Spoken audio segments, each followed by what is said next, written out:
안녕하세요. 김건우 목사입니다. 추석 연휴 잘 보내셨는지요?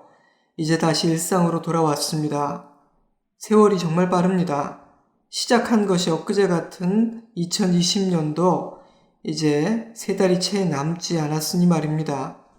남은 3달은 지나온 9달보다 더 지혜롭고 더 평안하고 더 의미 있게 보낼 수 있기를 바랍니다. 끝이 좋으면 후회가 덜하고 감사한 해로 우리 기억에 남게 될 것입니다. 그러니 아직 늦지 않았습니다. 남은 3달을 어떻게 살아갈지 방향을 잘 잡으시기 바랍니다. 9월 26일부터 고린도 후서를 묵상하고 있습니다. 고린도 교회는 바울의 2차 전도 여행 때 설립된 교회입니다. 1년 반 이상을 머무르며 심혈을 기울였고 브리스길라와 아굴라를 비롯한 평생의 동역자들을 만난 귀한 곳이기도 하죠. 하지만 고린도를 떠난 바울의 귀에 들려오는 고린도 교회에 대한 소식들은 그리 좋지 않았습니다. 세상적이고 질 낮은 수많은 문제들이 교회 안에 존재했고 분열되어 서로 다투었을 뿐 아니라 거짓 교사들에게 속아 복음을 버리고 율법으로 돌아간 자들도 있었습니다. 때문에 바울은 너무도 마음이 상하고 아파 밤잠을 설치기도 했던 것 같습니다. 고린도후서 1장 3절에서 10절 이 8절 말씀에서만 환난, 고난이라는 단어는 8번이나 반복되며 사형 선고, 사망이라는 표현까지 합한다면 10번이나 됩니다. 제가 1장 8절에서 10절 말씀만 읽어드릴게요. 형제들아, 우리가 아시아에서 당한 환난을 너희가 모르기를 원하지 아니하노니 힘에 겹도록 심한 고난을 당하여 살 소망까지 끊어지고 우리는 우리 자신이 사형 선고를 받은 줄 알았으니 이는 우리로 자기를 의지하지 말고 오직 죽은 자를 다시 살리시는 하나님만 의지하게 하심이라. 그가 이같이 큰 사망에서 우리를 건지셨고 또 건지실 것이며 이후에도 건지시기를 그에게 바라노라. 고린도 후서를 쓸 당시 바울은 마게도냐에 있었을 것이라고 짐작됩니다. 당시의 상황과 자신의 심정을 바울은 이렇게 표현했죠. 고린도후서 7장 5절 우리가 마게도냐에 이르렀을 때에도 우리 육체가 편하지 못하였고 사방으로 환난을 당하여 밖으로는 다툼이요 안으로는 두려움이었노라. 그가 당한 고난의 실체가 무엇인지를 정확히 알 수는 없지만 바울은 그 어느 때보다 더 위로가 필요한 상황을 통과하고 있었던 것만큼은 분명합니다. 물론 그의 선교 여행 자체가 고난의 연속이었지만 고린도 후서를 쓸 전후로 경험했던 고난의 강도와 무게는 참으로 대단했던 것 같아요. 그런데 그러한 바울의 어깨를 더욱 무겁게 만든 장본인이 바로 고린도 교회였습니다.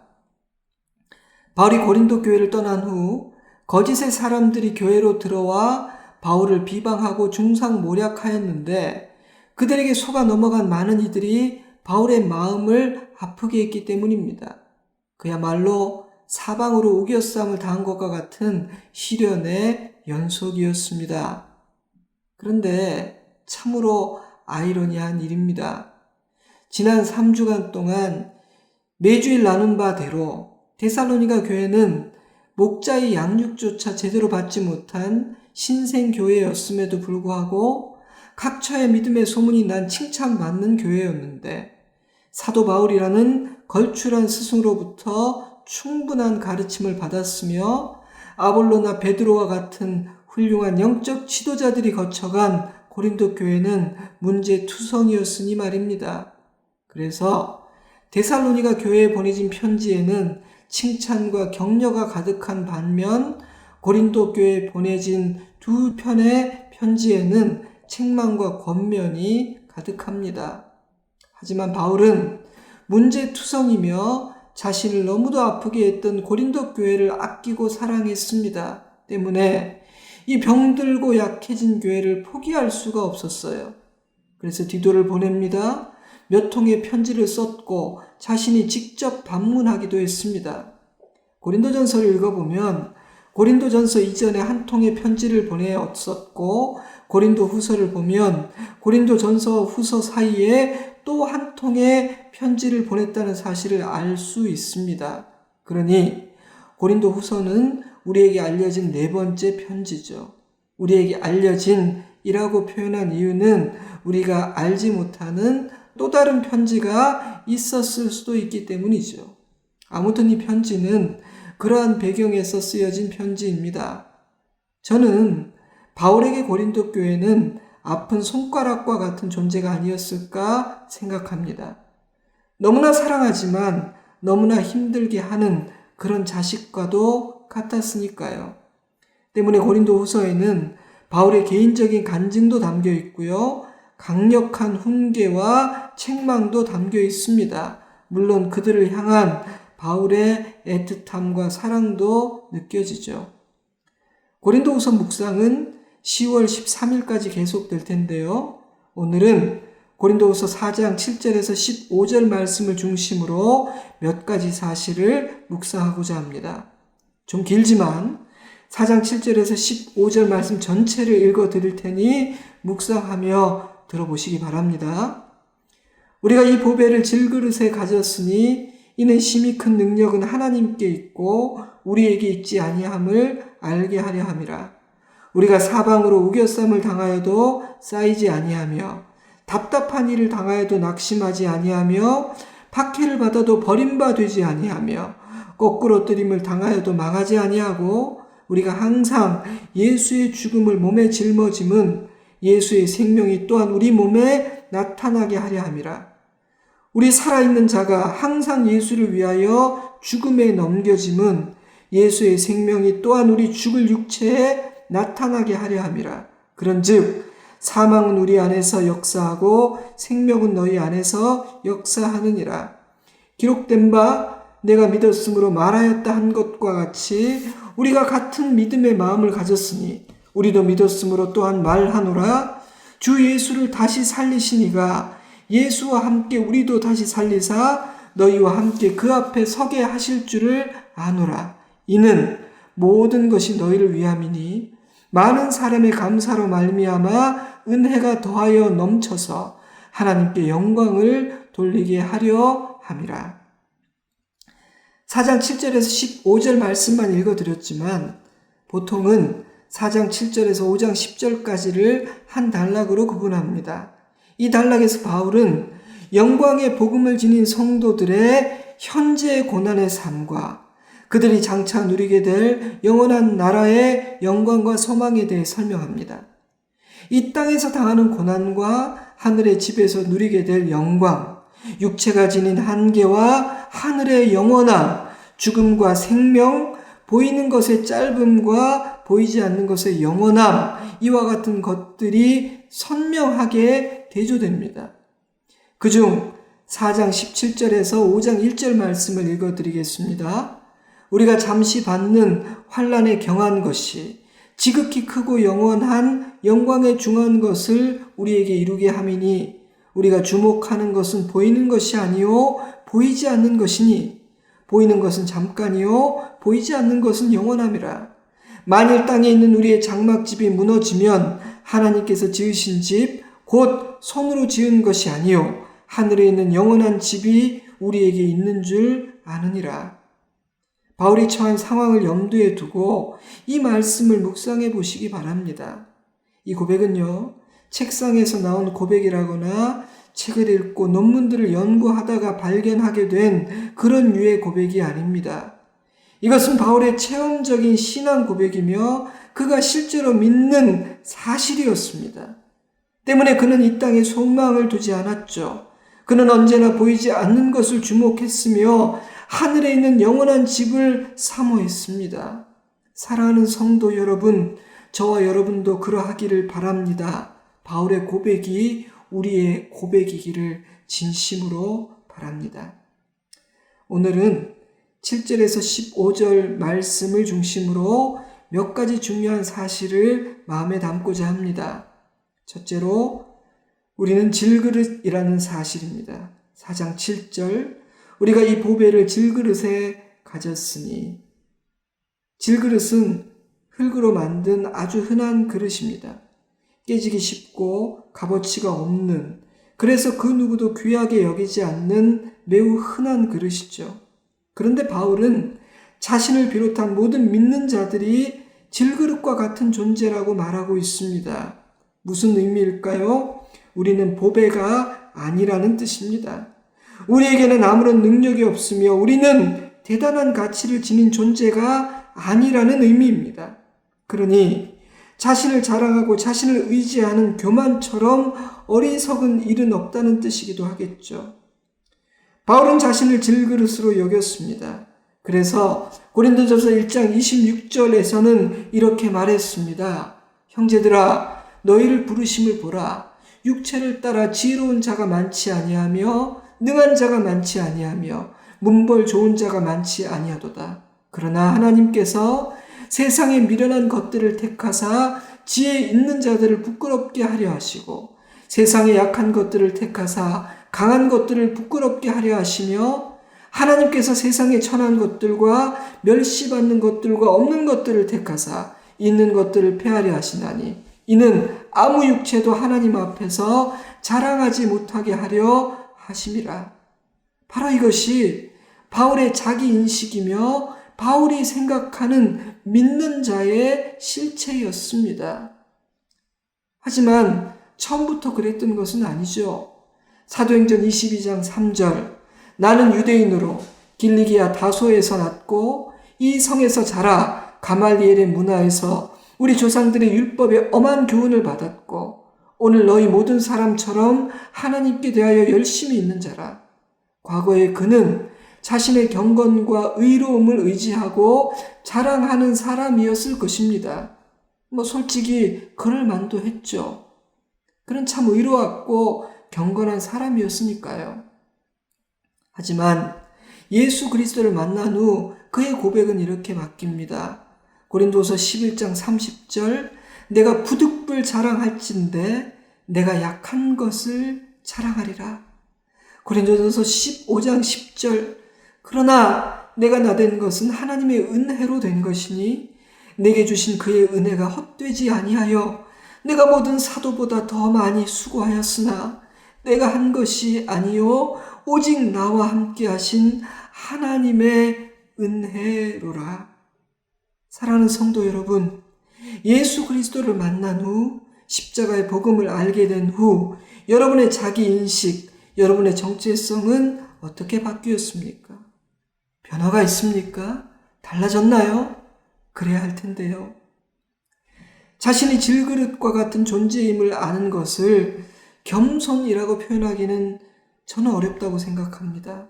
그것은 그저 사실을 알고 인정하는 것일 뿐입니다. 그런데 그 사실을 아는 것이 왜 중요한가? 그래야만 하나님의 한량없는 은혜와 무조건적인 사랑의 존귀함을 비로소 알 수 있기 때문입니다.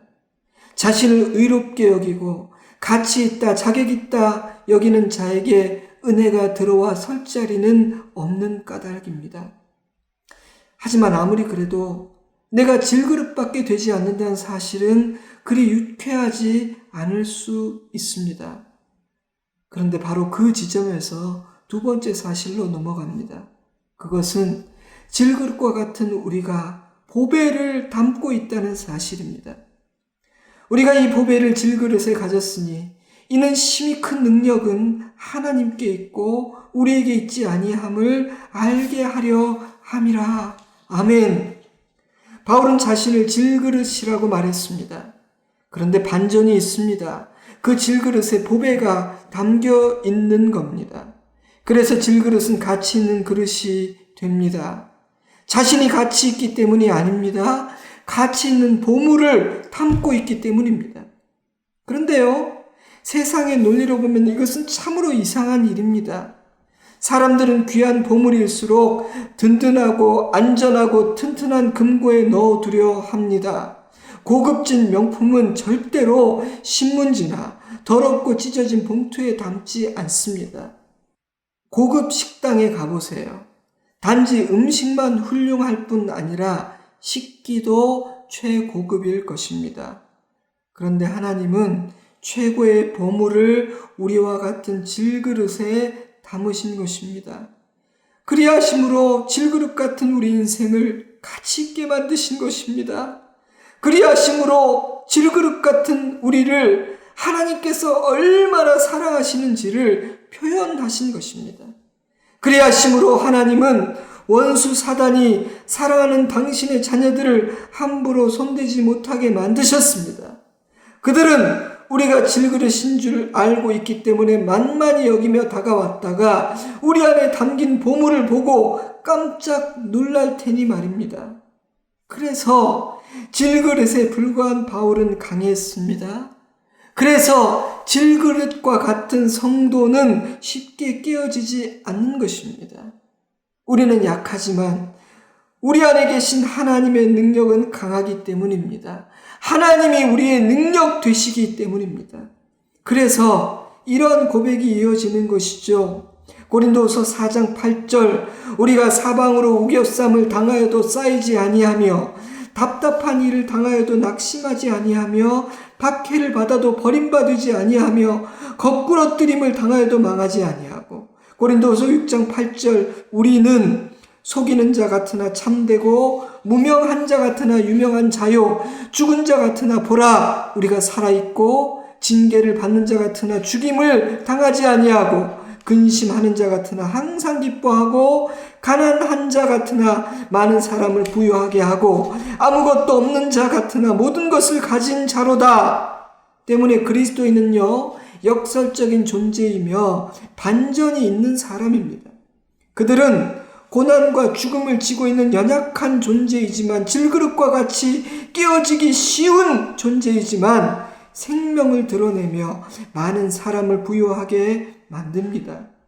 하나님은 그러한 질그릇들을 통해 두 가지 일을 이루십니다. 첫째로 예수의 생명을 나타내십니다. 10절 말씀 우리가 항상 예수의 죽음을 몸에 짊어짐은 예수의 생명이 또한 우리 몸에 나타나게 하려 함이라. 둘째로 많은 사람들이 하나님께 영광을 돌리게 하십니다. 15절 말씀 이는 모든 것이 너희를 위함이니 많은 사람의 감사로 말미암아 은혜가 더하여 넘쳐서 하나님께 영광을 돌리게 하려 함이라. 현대인의 성경으로 한 번 더 읽어드리죠. 이 모든 것은 다 여러분의 유익을 위한 것입니다. 그래서 더 많은 사람이 넘치는 은혜를 받고 감사함으로 하나님의 영광을 찬양하게 하려는 것입니다.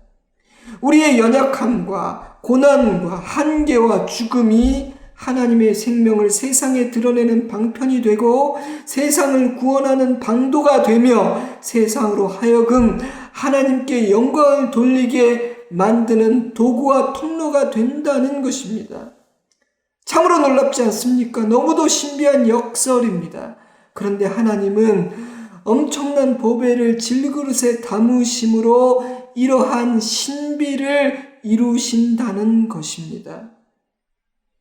이러한 바울의 고백은 이 땅에서 당하는 고난과 죽음, 우리의 연약함과 한계들을 바라보는 관점을 바꾸어 놓습니다.